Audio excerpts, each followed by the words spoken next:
Massive demonstrations are expected coast to coast against the Trump administration this weekend as part of the No Kings protests. And organizers say they expect millions to rally against President Trump's policies. That includes ICE arrests and his use of the National Guard.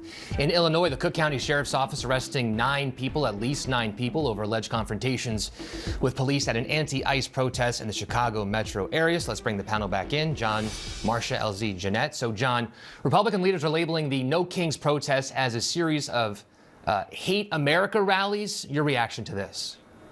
They're not Hate America rallies. They're people expressing their fundamental right as an American to protest. The question I have is, who's behind them? Who's funding them? And there's a lot of reports that there's very organized, deep pocket funding of these. So I wonder how organic it really is. But regardless, it's their right to do it. My question is the fundamental one I've had all along, and that is, it's okay to protest, it's okay to oppose, but what is the Democrats' message? What is the Democrats' alternative to what's the president doing other than to say the president's a thug and the president's a bad guy and mocking the president, right?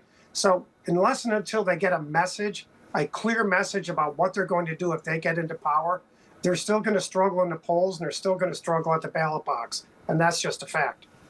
LZ, you think these protests could cause more military force?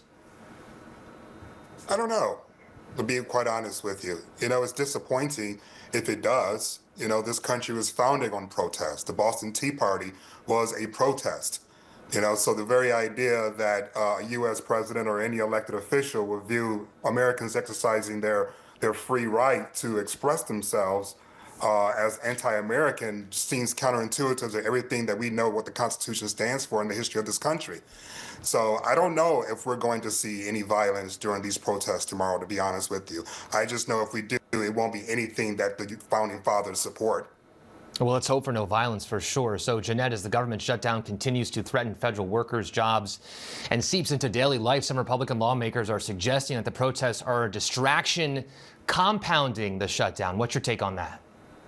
Yeah, well, it is very concerning that, some Senate Democrats are speaking at some of these protests that are sponsored by very far left groups. I mean, I'm looking at the protest rally for the organization in New York at the No Kings group. It's the Communist Organization of New York, the Young Socialist groups of New York. I mean, these are the groups that Chuck Schumer is kowtowing to in not reopening our federal government because he's afraid of a primary challenge from the far left. These are the organizations from the far left that Senate Democrats are speaking to rather than being in Washington, D.C. and voting to reopen our federal government and get to work for the American people.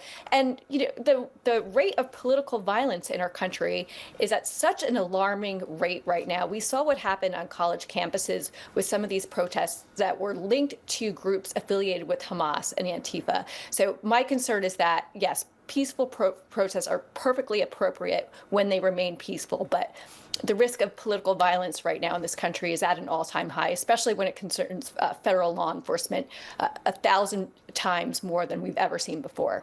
Jeanette, back to you really quickly. Do you think it matters who's behind organizing these rallies? Well, I certainly do. When it's people who intend to harm law enforcement, when it's people who intend to hurt Americans, like terrorist organizations like Hamas, I certainly think that's important who's behind it. And frankly, if there is information, credible information, that Hamas is behind any of these protests, they should be shut down. And then, Marcia, according to the ACLU, more than 5 million people participated in the No Kings rallies back in June. Do you think more people will show up this time this weekend?